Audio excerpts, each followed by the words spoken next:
it's fair to say that we've got some national and international speakers today. So I welcome you, and here you go. We are all ears. Thank you very much, Stephane.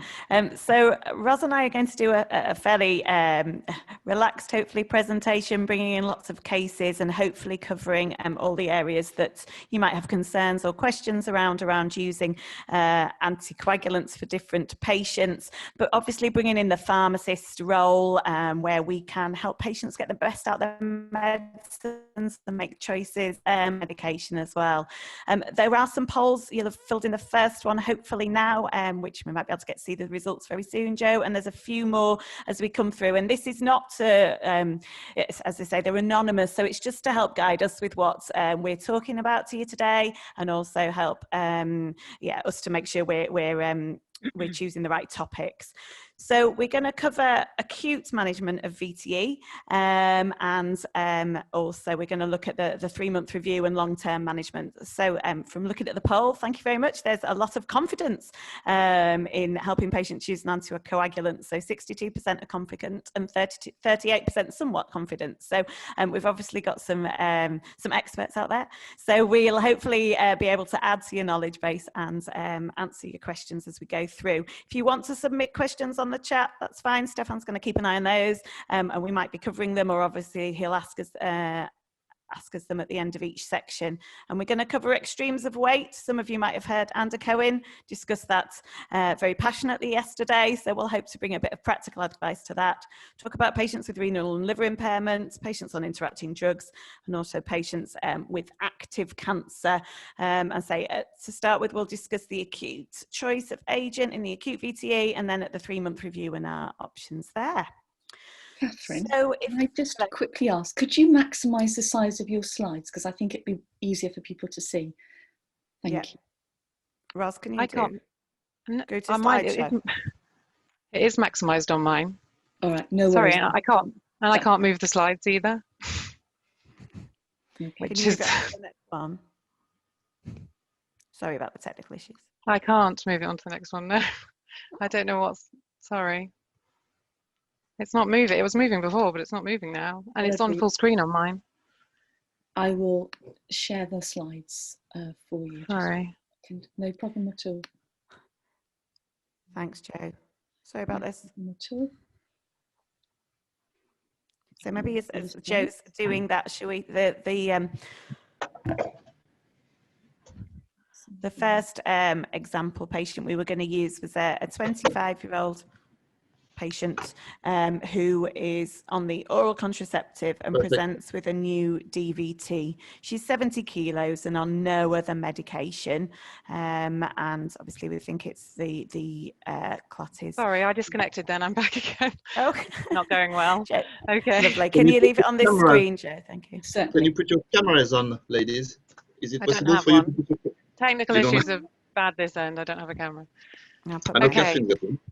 Yeah, I've got mine. It's a request from the audience. That's fine. I had forgotten. Ah.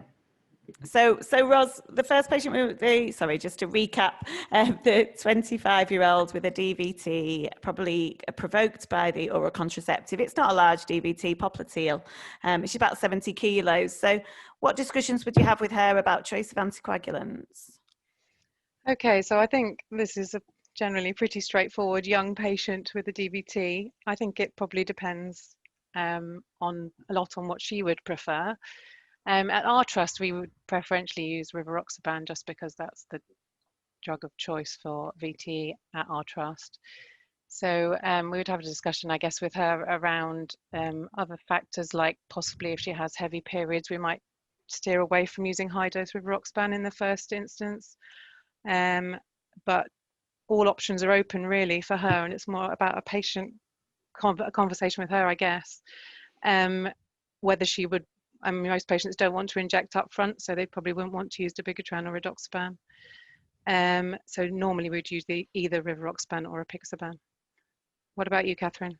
Yeah, so we'd be the same, and again discuss with her how she would manage it. You know, obviously rivaroxaban, because you have to take it with food, doesn't always fit in with people's lifestyles, does it, with having regular meals and things. So that's obviously something we'd want to discuss. But obviously apixaban long term is twice, well, for the full 3 months at least, is twice a day, isn't it? So it's whether she'll remember both doses, which is the important thing. So it's working with the patient, as you say, to be able to, can we go back a slide, please? To be able to find an option for her that she's going to manage to take. So I think there's another poll now, Joe, if that's all right. So the next question is, if the same patient was 130 kilos, where would you go in terms of warfarin or a DOAC there from your current practice, or unless you're swayed by Anticoagulation yesterday?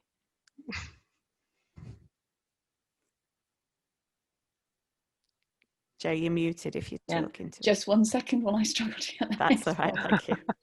Right, Try to have to use all the technology available to us. While I try to do this poll. It's fair to tell our participants it's the first time we use the polls. We're innovating.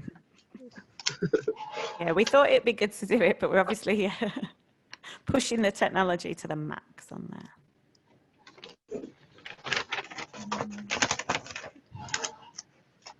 So hopefully you can have a think about it while Joe's doing the poll. So if you've got a 130 kilo patient with a DVT, would you use warfarin?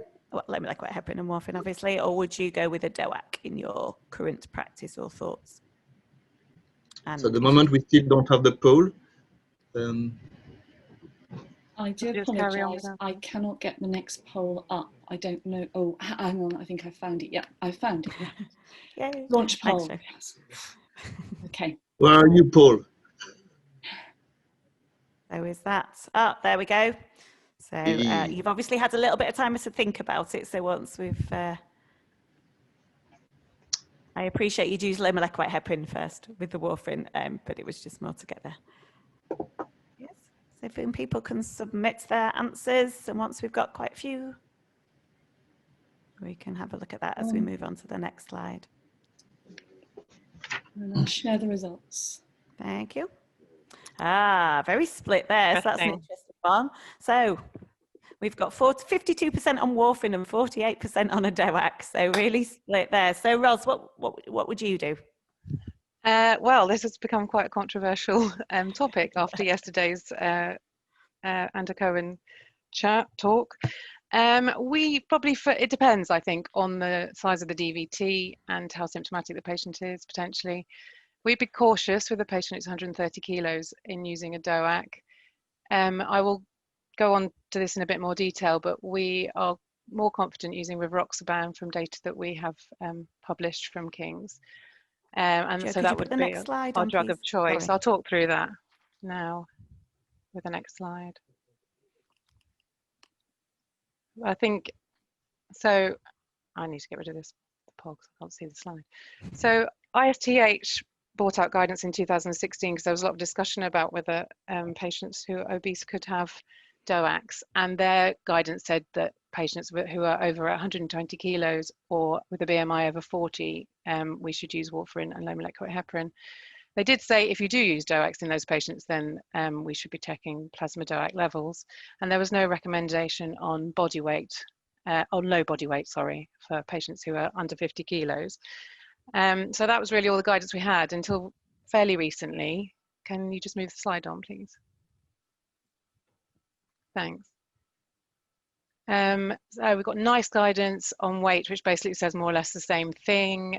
So it's saying that consider anticoagulation treatment with regular monitoring of therapeutic levels for people with proximal DVT who weigh less than 50 kilos or more than 120 kilos to ensure effective anticoagulation. So it's basically saying the same thing. Next slide, please.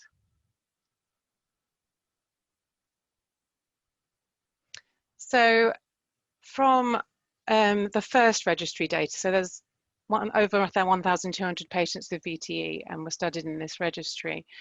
And they found no recurrent VTE on treatment, 6 episodes of clinically relevant non-major bleeding and no major bleeding. There have been other retrospective studies that have shown similar outcomes And one of our our department here did some PK modelling and published a paper very recently, which had 84 patients in it who are over 120 kilos, 8 patients over 150 kilos, and found that weight alone was not found to significantly alter the pharmacokinetics of rivaroxaban.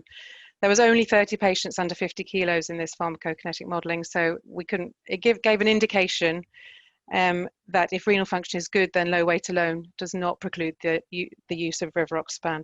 But obviously that's not quite as good data because there were less patients.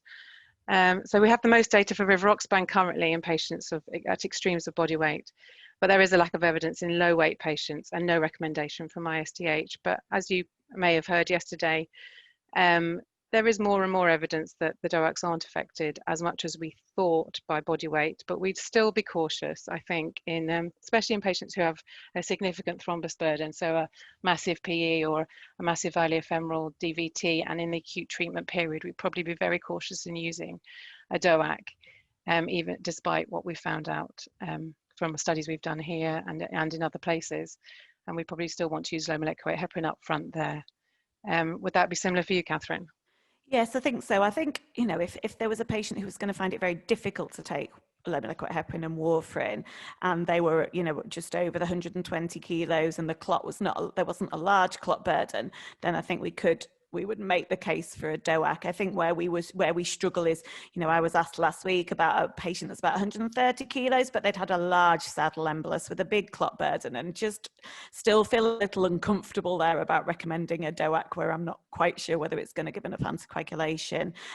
Up front, this is obviously as we're discussing. So yeah, so I think we'd be the same really. So I think I would still, at the moment, I haven't watched Andy Cohen's talk yet, though I have it to view. So that'd be interesting to hear his thoughts on there. I think he's very interested in using them in everybody, isn't he, regardless of weight. But I'm still not quite confident. And obviously, if you were under-treating somebody that has a large event, then the risks of that are quite high. And I don't think I would be confident enough in that yet to be recommending a DOAC for patients with a big clot burden over 120 kilos. Yeah, so very similar to you.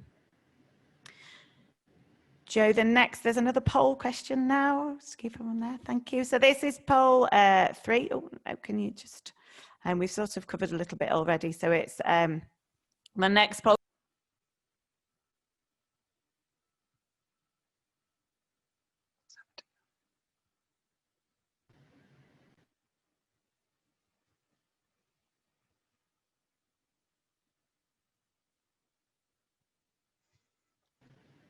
I don't think I can hear Katherine anymore. I think Katherine's disappeared.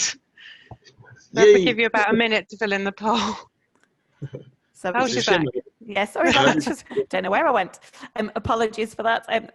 So I was explaining to myself that it was around the lower end of the weight. Have you done that already? Does everyone fill that in? Okay. Shall we see the result? Oh. Okay. So most people would still use a DOAC. Yeah. I think we probably do go down to quite low body weights, and we probably preferentially use either low dose edoxaban, so at the 30 milligram dose, which has good evidence for its effect in patients of low body weight, and or apixaban potentially, because you've got a short loading dose and it's quite, yeah. So either edoxaban or apixaban. Yeah. Would that be similar for you, Katherine? Yeah, absolutely. I think I obviously like edoxaban because you've got a lower dose licensed for smaller people already, and there has been obviously some studies to get that license. I think for someone that's otherwise young and well, I think apixaban would be a good option. We often get asked about the sort of tiny little old ladies, so you know, in there just under 40 kilos, who, you know, potentially haven't got much subcutaneous fat to even inject your low molecular weight heparin into. So if we can minimize that, say for the 5 days, and then switch to edoxaban 30, we would go for that, because also bringing them back onwards and forwards to warfarin clinic doesn't sound a great option either for them at that very low body weight. Often need quite low doses, and then titration can be quite difficult as well. So yeah, we go along the same lines really. Tend to avoid rivaroxaban though. you know, it does seem to be least affected by weight, doesn't it? So maybe that's just my concerns of bleeding with rivaroxaban rather than any good evidence there. It's a long loading dose. 3 weeks of 15 milligrams twice a day in a low body weight patient just seems quite a lot to give someone, doesn't it, I guess? Absolutely, yeah. So that concludes our section talking about body weight. I hope it's covered some of your questions. Is there anything come in, Stephane, question-wise on that we need to? Yes, I've got a couple of questions. Brilliant. So when we talk about weight, people wanted to know if we're talking about ideal body weight or adjusted body weight. Which one do you use usually? Okay, so I would use actual body weight for anyone up to 120 kilos. I mean, we, again, dosing on body weights over that would use the actual body weight, but we may use the adjusted body weight for a creatinine clearance over 120 kilos. Yeah, that's exactly what we would do. Is that what you do? Yeah, the trials used actual body weight, but obviously hardly had anyone that was over 120 kilos. So there's a bit of a dearth of knowledge in that area in terms of what you'd use, but we would use actual body weight for dosing there. I guess one of the things perhaps people want to know, if you got, let's say, 2 males the same size, but one is basically very round and more obese, and the other one is more very muscly and got an embolism because he's been using steroids. So I think that's probably why people want to, but it might be not, you might not get that choice very often. You might not get the very muscly chap very often. I mean, in your clinic, obviously. Yeah, they tend not to be of the, I suppose we've had some very tall people who are, you know, do sort of verge up to that 120 kilos. It's an interesting topic. And I think this is one that when I've heard Anda speak before, I'm not sure that we always take that into account, because I might have someone that's 90 kilos that's 5 foot. And they do handle drugs quite differently to somebody that's, you know, 90 kilos and 6 foot. So we just need to be a little more cautious sometimes with that group of patients. But I think we would use the actual body weight to dose on there and for the creatinine clearance. Okay. Another 2 questions. So the second one was regarding your position about warfarin. Would your position be different because of the COVID situation at the moment, where people have been, you know, it's obviously very difficult to get your INR checked and so on, and even worse for people who are like in the middle of Scotland or in the middle of Wales? It's not great in Leeds either at the moment. So we did use more DOACs at people in the sort of 120, 130 kilos with VTEs over COVID. And possibly had a couple of treatment failures as well with patients representing. So we were more cautious definitely with that, though we were still running warfarin clinics here, just trying to reduce the numbers that came through. But, you know, we were, if they were a large VTE, then, you know, we would still be offering them warfarin as the appropriate treatment just because of COVID. That wasn't. Yeah, okay. Absolutely. It's a consideration, but it's not going to change your practice completely because we are able to monitor warfarin. Yeah. Okay, I've got another 2 questions which have appeared. Some people are asking questions in the chat. If they could put the question in the question, that would be easier for me, because at least I've got to look on in one place. But if you can't have access to the question, that's fine. So the first question is regarding the kidney adjustment. Which way do you use when you calculate the creatinine clearance? We would use adjusted body weight if the patients are over 120 kilos. And which formula?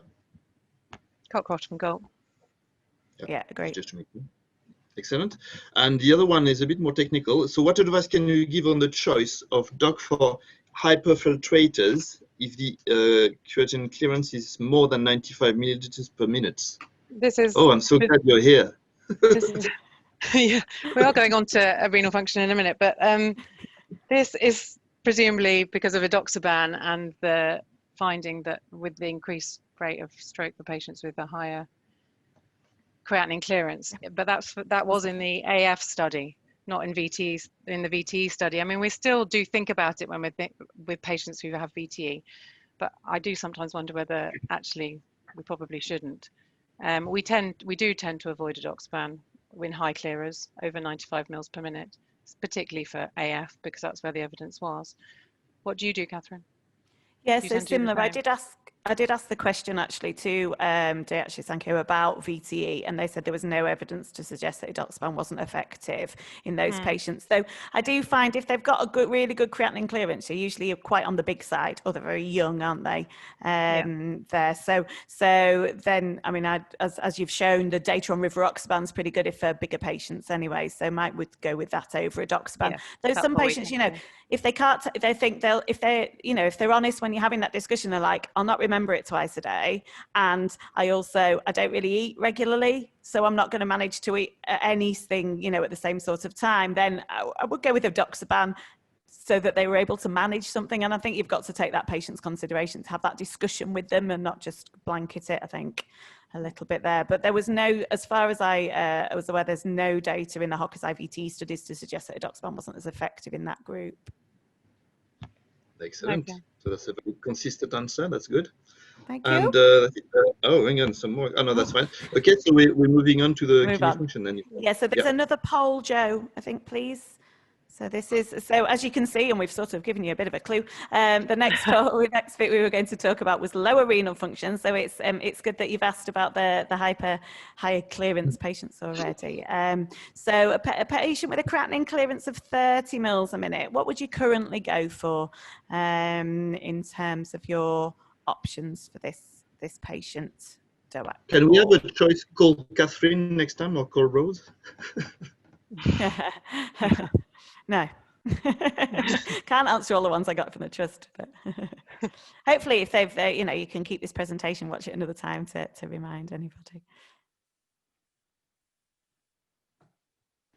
Presentation, which will be live, which will be recorded on the Thrombosis UK website within, you said hours, Joe, yesterday, but within minutes it was on. So. That's optimistic, Stephane. It will be up within a few hours. It will be on the Let's Talk Clots platform first, because by accessing it through that platform, you will continue to be eligible for CPD if you missed the live session. Of course, we mustn't forget the CPD points, yeah. And then in a few weeks' time, it'll be open access on the Thrombosis UK website. Okay, we've got, I think we've been running the poll for about 1:15. Is that okay? Just yeah, brilliant. Okay. Conscious of the time, actually. Oh, wow, we've got a real split on this one then, haven't we? So 50% went with the apixaban, so definitely the clear winner on there. And then we've got 20% edoxaban, 10% rivaroxaban, 10% laminoquette heparin, and 10% laminoquette heparin and VKAs. So that's a good one, Ros. So now we've got an 80-year-old. She's got a PE, creatinine clearance around 30 mils a minute. Where would you go with this as an for options? Okay, so we normally use rivaroxaban as our sort of default DOAC for VTE, but I think in a patient with a creatinine clearance of around 30 mils per minute, especially an elderly patient, we'd be cautious again in giving the rivaroxaban 15 milligrams twice a day, loading dose for 3 weeks. It seems like a massive dose to give a patient with a reduced creatinine clearance. Our cutoff actually for doing that is 30 mils per minute. We might preferentially use either apixaban because it's got a shorter loading dose, so you're giving a bigger dose for a shorter time, just for a week, or edoxaban because you're giving a weight-based dose of enoxaparin or a low molecular weight heparin for 5 days up front, and then a lower dose of edoxaban after 5 days. So that is what they're the things we would be thinking about really, and obviously it depends whether the patient will tolerate having injections for 5 days. But is that similar to you? Yeah, pretty much so. You think we'd copied your guidelines? So yes, we would consider apixaban there, or edoxaban if they're happy to have 5 days. So sometimes if they've been in hospital for that 5 days and had the low molecular weight heparin already, then we can just switch to 30 milligrams once a day of edoxaban, which feels quite a good option in those patients as well. So yeah, would go with the same sort of thing. Obviously we avoid dabigatran because of the renal cutoff there, and we don't use much dabigatran in VTE anyway. And rivaroxaban, again, completely agree. That 3 weeks of high dose just feels a little bit too much for patients with that degree of renal impairment, especially if they're elderly as well. I think the bleeding risk feels a bit too high there. So that's the options we would choose as well. Yeah. It's important to remember also that if you look at the SBC for apixaban and rivaroxaban, there is no dose reduction for VTE in renal impairment. So you're always using the higher dose. You can't reduce the dose of rivaroxaban to 15 milligrams, except if you've got patients with a high risk of bleeding. and I guess a sort of lower risk of recurrence. So we're always using the higher doses rather than for AF when you can lower the doses in renal impairment. Yeah, that's often something people stumble over a bit, isn't it? And think that they can use 2.5 milligrams BD of apixaban right at the beginning. Yeah. And I think that's where redoxaban has the benefit there, doesn't it? In that you've got a licensed dose of a smaller dose as well. So that feels a little bit more comfortable often. Yeah. And you're using something on license, which is obviously always preferable. Can we get the next slide, Joe, please? Okay, so the use of DOACs in hepatic impairment, I think this is sometimes something that gets missed when we're so focused on looking at renal function. Mostly, I mean, they're all slightly different recommendations for the different DOACs. Mostly we're looking at AST over 2 times the upper limit of normal, bilirubin over 1.5 times the upper limit of normal. We would always check liver function before we start a DOAC, and we wouldn't start it if the liver enzymes were high, or if there's a coagulopathy associated with liver disease, or I guess. We do get people with transient high raised liver function tests, and we would tend to maybe keep them on a low molecular weight heparin and recheck their liver function and start them on a DOAC when we can and when it's safe to do so. Do you have anything to add to that, Katherine? No, I think the same really. We've had a number of those recently with very high LFTs, possibly due to sort of cholecystitis and things. And so yeah, leave them on a low molecular weight heparin with a plan for repeat the levels, and then obviously if they're back to normal, then we can think about switching to a DOAC. I suppose that comes on to something we hadn't talked about, was if they've had low molecular weight heparin for a few days and then you're going to put them on apixaban or rivaroxaban, what would you do? Would you still give the full 3 weeks high dose river, or 1 week high dose apixaban, or do you do anything different with that? So if you've got your high LFTs and then a week later they're back to normal and you feel you could start a DOAC and you were going to go with rivaroxaban, what would you be? We would give 2 weeks of loading. If we've given a week already of low molecular weight heparin, we just take that off the loading dose for rivaroxaban and give 2 weeks. I mean, if they've had 2 days of low molecular weight heparin, we'd probably give the full 3 weeks. We just use your sort of common sense basically. But yes, we would take off the number, sort of the number of doses of low molecular weight heparin that have been given, generally. Yeah. So that's slightly up with the guide, the SPCs, aren't they, where they're sort of straight in with a full dose. But yes, often we'd consider doing that as well if they've done it, or sometimes we go with redoxaban because we've already sort of pre-prepped, if you like, with the low molecular weight heparin. So then you're obviously doing something. And it's easier because there's then no dose change, because you can just put them straight onto redoxaban 60 and that's the dose for the entire treatment period. Yeah, you don't need to worry about it then, and making sure that they've continued supplies and things, because it's just obvious with one dose there. Stephane, has there been anything on renal or liver coming through on the questions there? So on renal, people seem to be quite happy now. Regarding the liver function, we have a question on if you would recommend a DOAC if a patient got encephalopathy. So I think that will link with the Child-Pugh score, wouldn't it? Yeah, I think if they're encephalopathic and they need anticoagulation, we go with low molecular weight heparin at that time. Speaking to our liver team, I mean, we've both got big liver units in Leeds and in Kings, haven't we? So, and transplant units, those, once you've got to your sort of Child-Pugh B or C, it's unlikely you're going to dip back down again. So then at the moment it would be low molecular weight heparin, or you'd be trying to manage warfarin through those patients who potentially might be on the transplant list where they do like warfarin if at all possible. Is that what you would say, Ros? Yes, yes, we would get input from liver if necessary, but usually by that stage you're on the low molecular heparin or the warfarin, aren't you? So we'd avoid those at the moment until there's more data. And you were talking about warfarin, so it's because if they're on the transplant list, I guess people are likely to be longer on the anticoagulant, are they?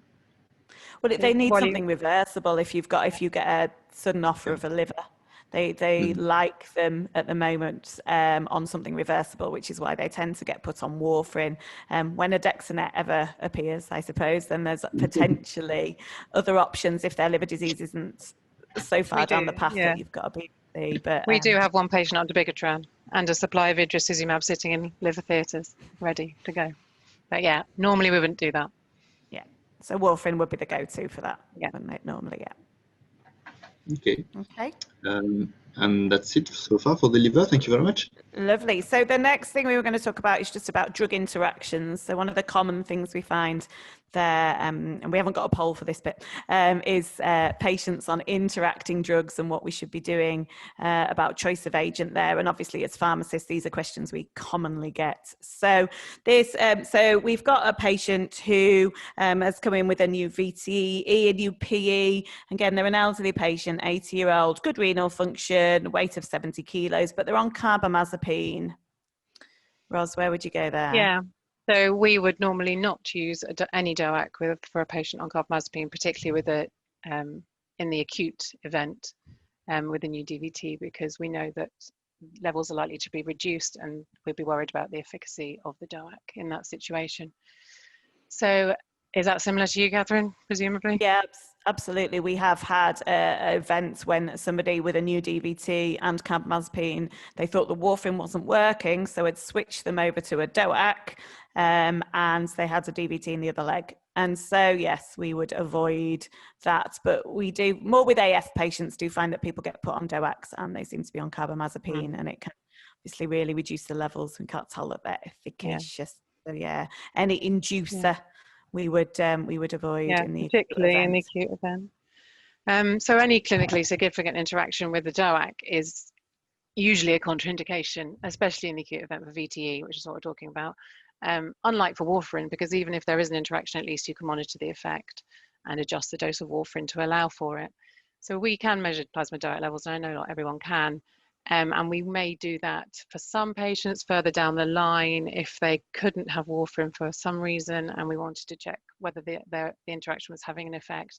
But certainly you can't do that in the acute situation, because by the time you've got the level and the level's low, then things could have progressed. For antiplatelets, we obviously, the combination needs to be reviewed. So you need to think about it if someone's on an antiplatelet or two antiplatelets with a DOAC with a patient with a VTE. And we would tend to try and continue the antiplatelet if the patient had a recent cardiac event or recent stenting. So query about peripheral vascular disease, sometimes we continue, sometimes we don't. If for patients that you're not sure about, it's always worth discussing with a cardiologist or the vascular team for their opinion, although they do quite often want to continue them even if you feel like they shouldn't be. So it's a discussion and a discussion with the patient, I guess. Obviously avoid non-steroidals as for warfarin. And we have tried doing some dose spacing with dabigatran, and that has worked for some patients, particularly on HIV protease inhibitors and tacrolimus actually. So to give the dabigatran 2 hours before giving the dose of the interacting drug, because it's the dabigatran aticillate that interacts, and therefore if the drug has already been metabolized to the dabigatran, then you might reduce the risk of an interaction. This has worked for some patients and hasn't worked for other patients. So it's a bit experimental, and obviously you need to do a level to see if it works, but that is one option when we have absolutely nothing else we can do. We haven't gone down that line. I must admit, we'll leave that to you guys. With the patients on the HIV meds that interact, I've found speaking to their team that look after their HIV is often useful, and they can often, if the patient's got viral load is well controlled, switch them to something that doesn't interact. But obviously you've got that time period where you're switching them, and that can be a month till you're sure they're settled on the new HIV meds. So obviously in those cases, sometimes just continuing low molecular weight heparin for that time can be an option, but there's other potentially options there, aren't there? Can we have the next slide, Joe, please? Sorry. So this is just a table of the main interactions. I mean, when we're talking about VTE, we're thinking about mostly about the inducers. So the ones we'd see mostly would be phenytoin and carbamazepine that would cause a problem. So they're ones to definitely keep an eye out for, occasionally rifampicin. But yeah, so just bear that in mind, because I think there's probably a bit of a misconception that DOACs don't interact with things like warfarin does, and actually it's more of a problem if they do. There may be less interactions, but it's more of a problem if there is an interaction. And obviously some of the strong inhibitors, you know, are going to push up the levels. So as we put in that slide, there's some dose reductions for some of those, for edoxaban and potentially dabigatran, but obviously things like itraconozoles and, I say, some of the protease inhibitors just wouldn't be using the DOACs in those patients. Yeah. There. Okay. So the next topic so is there anything on interaction? Sorry, Stephane, is any questions come through there before we move on to talking about just a little bit briefly about cancer and the discussions on there? Yes, I think you tickled the people at the right place there. So we've got two questions. A simple one first. I think it's about the borderline drugs who have some antiplatelet activities like SSRIs and SNRIs. Would you prescribe a DOAC if the patient is on these drugs or warfarin for an acute VTE? We'd still use DOACs for these patients. We might consider a PPI cover because of the potentially increased risk of bleeding. But if the patient is well, these are often the best antidepressants from speaking to my psychiatric pharmacist colleagues. So we might consider adding a PPI in, but it wouldn't stop us using a DOAC. Might think a bit more about a lower GI bleed risk DOAC, so such as apixaban in that group. But it wouldn't stop us using them. What about you, Ros?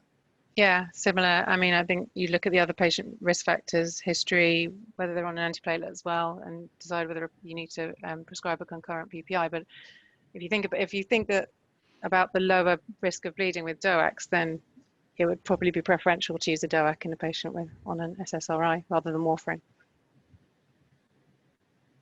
Okay. The next one is quite a long-winded question. I'll read it to you and you'll tell me probably I'm sorry. So regarding reducing the dose of apixaban of the 3 items mentioned in the BNF and SPCs, which are the age, weight, and creatinine, is it any one of these 3 factors, or is it the age being over 80 years plus one other? If the patient is under 60 kilos and creatinine over 133, but the age is under 80, do you reduce the dose to 2.5 milligrams? So that's the AF dose of apixaban. This doesn't apply to VTE at all. So for a acute VTE for the first 6 months, it's 10 milligrams BD for a week and then 5 milligrams BD with no dose reduction recommended. They've not trialed the lower dose for acute VTE. After 6 months, the only licensed dose is 2.5 milligrams twice a day of apixaban. So the age, weight, and creatinine, so it's any 2 of those, and that's for patients with AF. And not for patients with VTE. Right. Is that okay? Excellent. Yeah. Okay. Thank you. Move on to cancer-associated thrombosis. I know, again, there's been some already good discussions around this week with Simon Noble, as ever. So we just wanted to try and bring a practical pharmacist aspect to this topic. So our first patient we're going to talk about is a 60-year-old lady with a history of breast cancer who's currently on tamoxifen, and she presents with a new DVT. So she's 70 kilos, good renal function, good liver function, no other concerns particularly. Ros, where would you go with that patient, and what options would you be able to offer her? Okay, so I think for a patient with a history of breast cancer only taking tamoxifen for it, then I think we'd be happy to use a DOAC in this patient. So, so I guess any of the DOACs potentially, apixaban, edoxaban, or rivaroxaban, any of the 10A inhibitors. Possibly preferentially, we might use apixaban or edoxaban, which I'll come on to later when I look at a bit of the trial evidence. But yes, we'd be quite happy to use a DOAC for this kind of patient, as long as after discussion with them and if they were happy.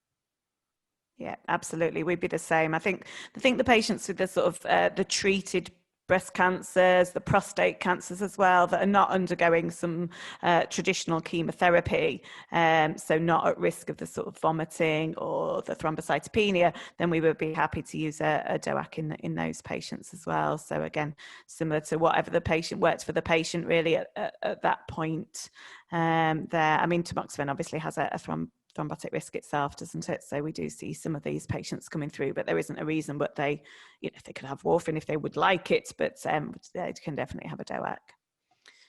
Yeah, so the NICE guidance basically asks to take into account the tumour site, interactions with other drugs. There's a lot of new cancer medications coming through, and we have to look theoretically really at how they're metabolized and whether there would be an interaction, because there's not going to be any data on that, and try and decide whether we can use a DOAC and the patient's bleeding risk.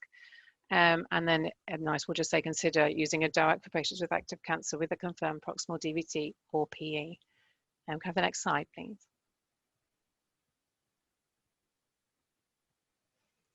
And then if a DOAC is unsuitable, obviously use a mecloate heparin.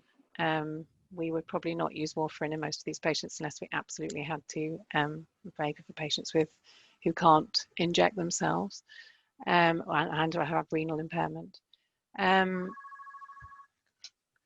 For people with confirmed DVT or PE and cancer that's in remission, then we can follow the usual VTE recommendations, which makes sense. Can I have the next slide, please? Okay, so ISTH guidance from 2018 it probably needs to be updated now, given that we've got new evidence for apixaban.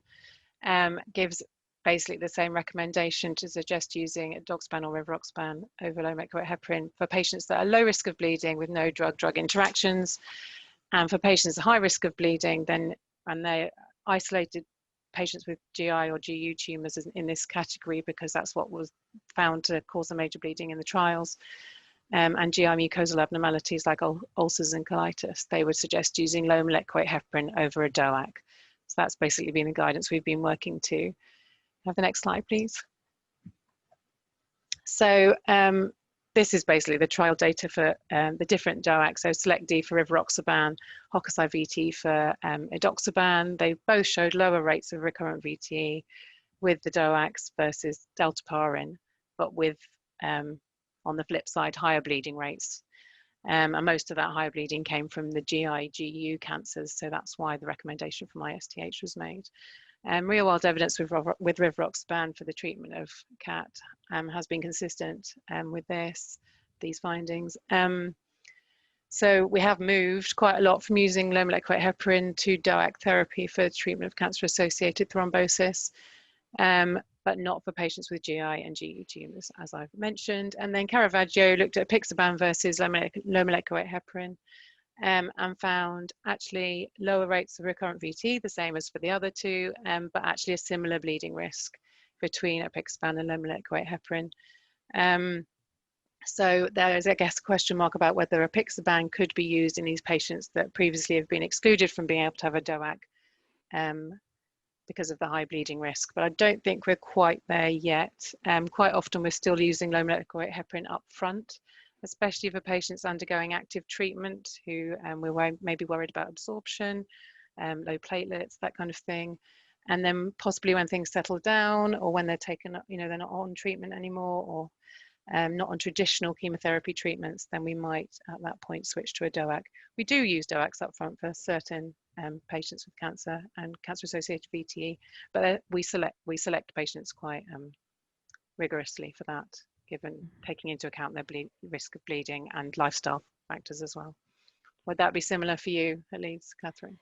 Yeah, absolutely. We're trying to move towards sort of, the more active, involving the patient in the decision and things. But we do tend to, because we just used to give everybody low molecular weight heparin, and it was an easy thing. But obviously now, there's more options, which are obviously a lot better for patients potentially than injecting themselves, sometimes for a very long time, and all the bruising and bleeding and soreness that comes with that. So we are using more DOACs now in this group of patients, especially with those patients who aren't on standard chemotherapy, but maybe on quite long disease and immunomodulatory drugs that they can be on for months and years potentially, if they're actually going to delay the progression of the disease. So therefore then injecting for that amount of time is not appropriate. And I think obviously there are interactions though to think about there, and the Liverpool Cancer Drug Interactions website is a really good one for those of you in secondary care that might get asked about that sort of thing for patients on those.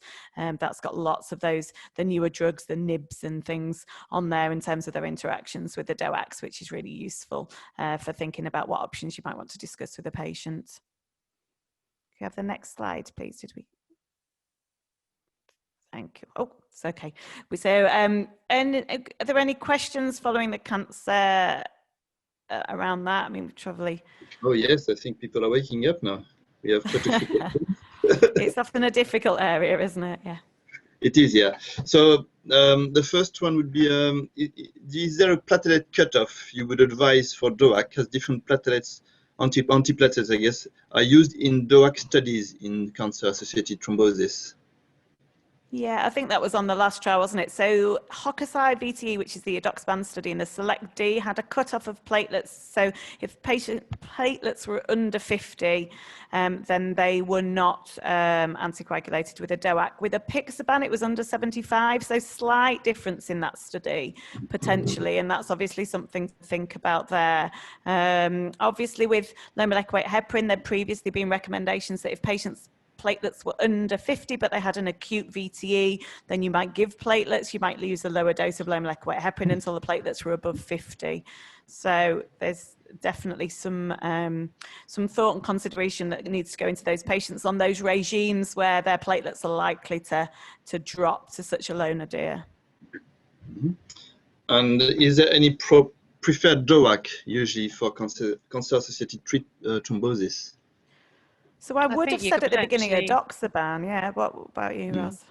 Well, I get, yeah, edoxaban, or I guess maybe apixaban now. I mean, in the trials, there were more patients in the trials for edoxaban and apixaban and less for rivaroxaban. So I guess you could say there was more evidence for those two.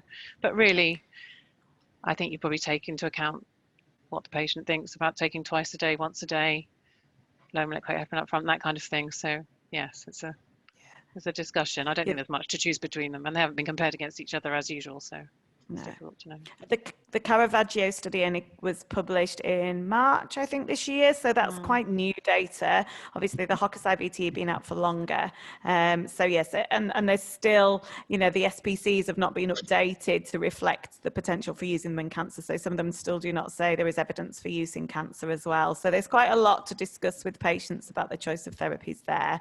But there's definitely more good evidence coming through that suggests that these drugs would be suitable for quite a number of patients once you've taken into account, you know, interactions, as we said, and the bleeding risk of the tumour there. You know, there were other exclusions, weren't there, in the apixaban study for patients with primary brain tumours and things as well. So, you know, it is a bit type of cancer specific, I think, and bleeding risk there.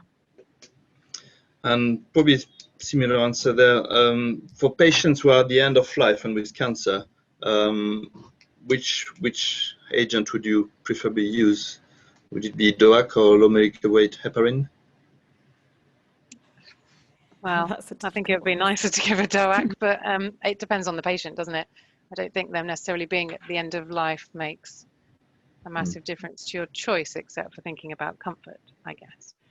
If you could use a DOAC, we'd use a DOAC, I think. Yeah, but again, it's patients' wishes. Yeah. Yeah, and I guess, so who has these discussions with the patient? Do you talk first to the consultant and he talks to the patient, or are you involved in the discussions yourself? A bit of both. It can be if the consultant feels that they doesn't feel confident having the discussions, then sometimes they'll be sent to our clinic for us to discuss it more in depth with them. Sometimes if the patient, the clinician knows the patient very well, they're more than happy with a bit of data behind them to have those discussions and to explain it, because they understand what treatments they're having and things as well. So I think they can both be done. And obviously I would imagine, you know, most trusts will be able to offer advice and guidance. So if we've got primary care network pharmacists listening and pharmacists in the, you know, in the CCGs, then, you know, if there is a decision there to be made and they need some help with it, there'll be ways in to ask those questions to be able to help with having that conversation with the patient. Okay, and last one, participant kindly sent us a poll. So if a patient's got creatinine of 35 milliliters per minute on rivaroxaban 20 milligrams for acute VT and then needs long-term rivaroxaban after 6 months, is the correct dose 20, 15 or 10 milligrams? We're just about to talk about that, yeah. So we'll talk about that in our last sort of 5 minutes, really. I think we've probably got. Okay, you carry on then. We'll just hold on for this one for a minute. So as that question's been asked first, maybe we'll discuss that. So nice says that all patients who've had an acute VTE should be reviewed at 3 months or 3 to 6 months with active cancer to discuss whether they should be continuing on anticoagulation or they can stop anticoagulation, and obviously taking into account the patient's preferences and wishes in that conversation as well. Some of them may be kickboxers or cage fighters, and being on an anticoagulant is not, is not something they want to be long term. So then the discussion about, what their risk of reclotting is, and in that, other patients might be very, very nervous about stopping anticoagulation because they're so scared of another clot, and it's trying to find out, what drives that patient, what's they most worried about, and things while we're having that conversation. Can we have the next slide, please, Joe? So it used to be that most patients stopped after 6 months anticoagulation, but now with more data that we have and the risk of recurrence people being more aware of that, and especially the higher risk in men, a lot of clots that are classed as unprovoked will get longer term anticoagulation. So just to be clear, in terms of what is an actual provoking factor, because we have this discussion all the time, I would say, like, is that enough to be a provoking factor? This is what NICE gives us as provoking factors. So you can, if the patient's had one of these, you could definitely say it's a provoked event. So surgery, even if they've had prophylaxis, trauma, significant immobility, and that's a change to their mobility, and not, if they're going to be very long term and have no change, that's different. Obviously pregnancy, but also need to consider if patients have had a miscarriage or a termination, because there is an increased risk after those as well, and obviously postpartum up to about 6 weeks, and then estrogen therapies, whether that be combined oral contraceptive or HRT. There are lots of other drugs that potentially increase your risk of thrombosis. We talked, there's travel-induced thrombosis with very long flights where patients have been very immobile for that flight. But these are what NICE currently give as a provoked event. So usually, if that provoking factor has gone away, then you could discuss stopping anticoagulation in these patients at 3 months. Can we have the next slide, Joe, please? But if you were doing that, obviously, NICE recommend that we're giving information to patients about this, and this is something we're trying to get our heads around at the moment in terms of contact details. Who do you signpost patients to? Just back to the GP, to A&E, or do you have a thrombosis service they can get in touch with there? And giving them information on what to look out for, as obviously once they've had one event, they tend to be at risk of a further event. Can I have the next slide, please, Joe? Thank you. So if there are no provoking factors for the VTE, you probably want to think about continuing anticoagulation beyond 3 months. And there's a balance between obviously the risk of VTE and the risk of bleeding. So we'll often find in our very elderly patients that maybe after 3 months we would consider stopping anticoagulation because their risk of bleeding is very high. But maybe in our younger patients where, obviously there's the risk of, they've not had any bleeding on the anticoagulant, there's no increased risk of bleeding, no renal impairment, hepatic impairments and things, like obviously consider continuing because of the risk of recurrent events, especially say in men there. But obviously we need to talk to the patients about what they want and what they're worried about, and how they feel about continuing anticoagulation there long term. Can I have the next slide, please?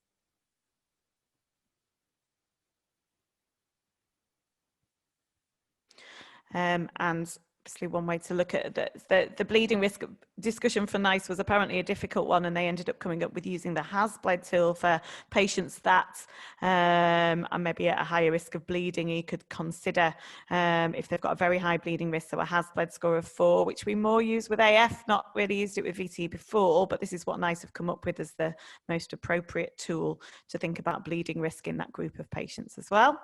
Can we have the next slide, please, Joe? to then think about the options for anticoagulation. So I think the question was that Stephane said there was a patient with poor renal function who's on 20 milligrams of rivaroxaban.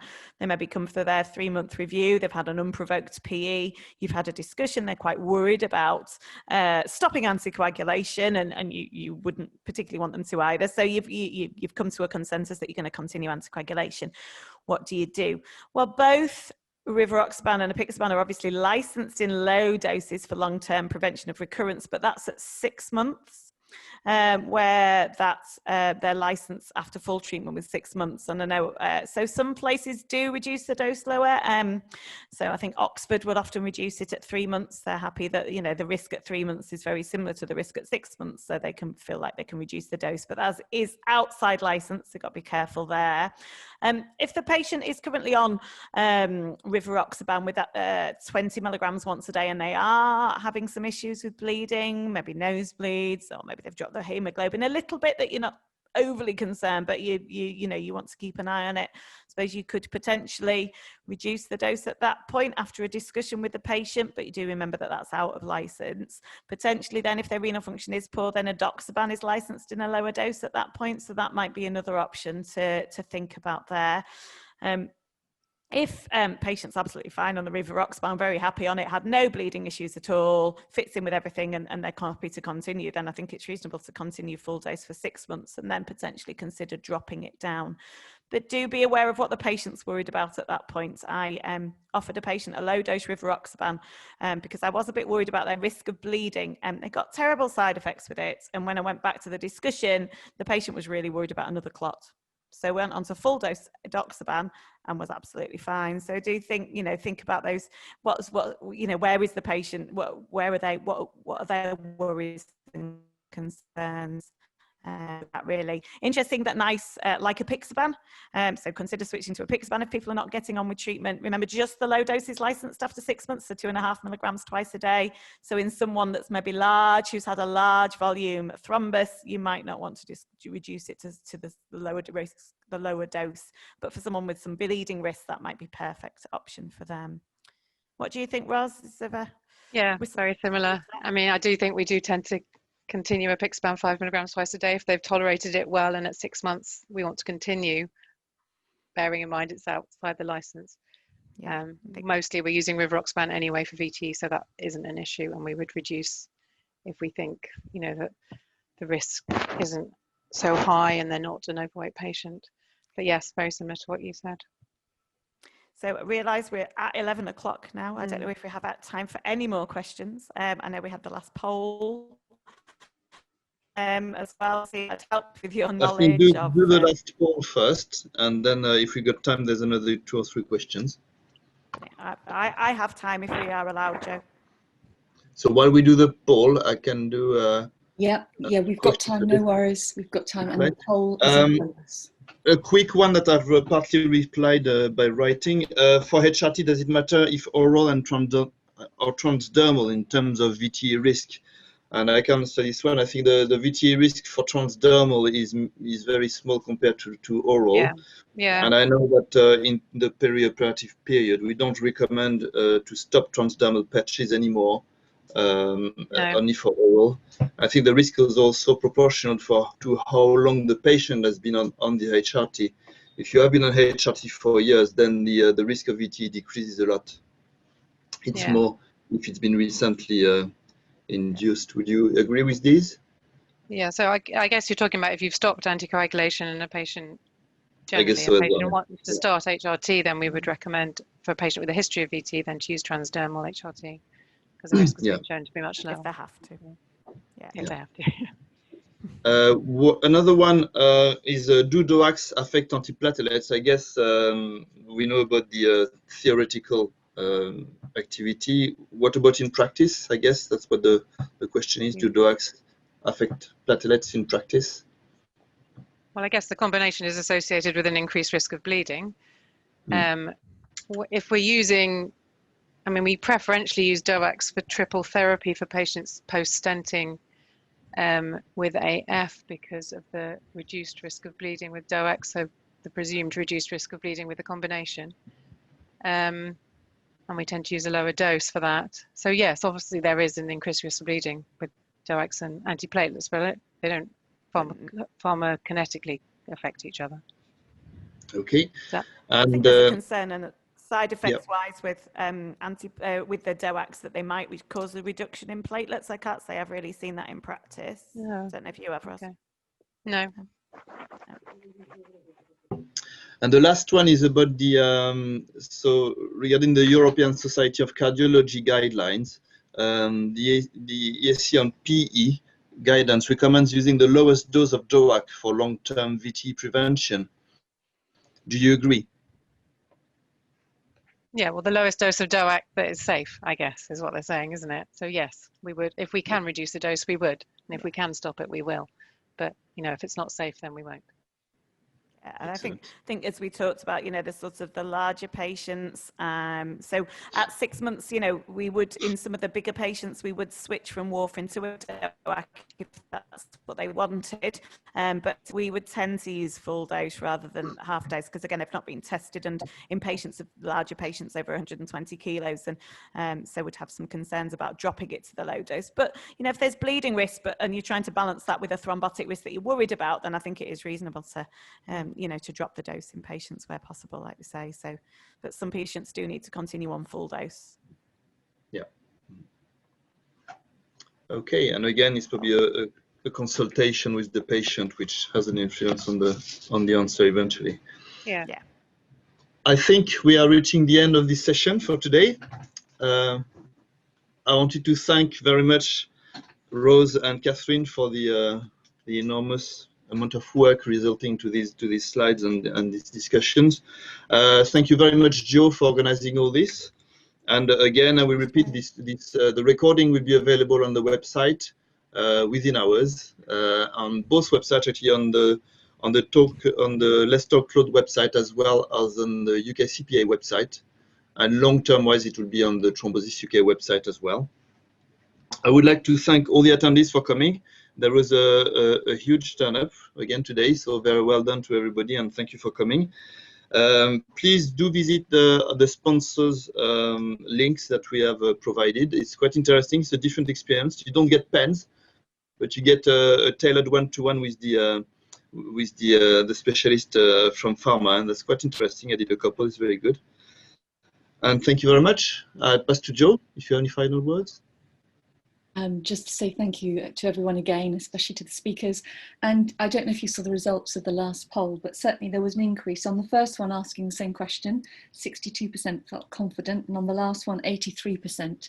Okay. And on the first one, 38% was somewhat, and on the last one, only 5%. So well done, brilliant evidence. We'll get a speaker. Yeah. Hey, thank you so much. Thank you. Thank you, Joe. Everybody. Thank you, everybody. Thank you everyone for listening. Bye. Bye. Bye.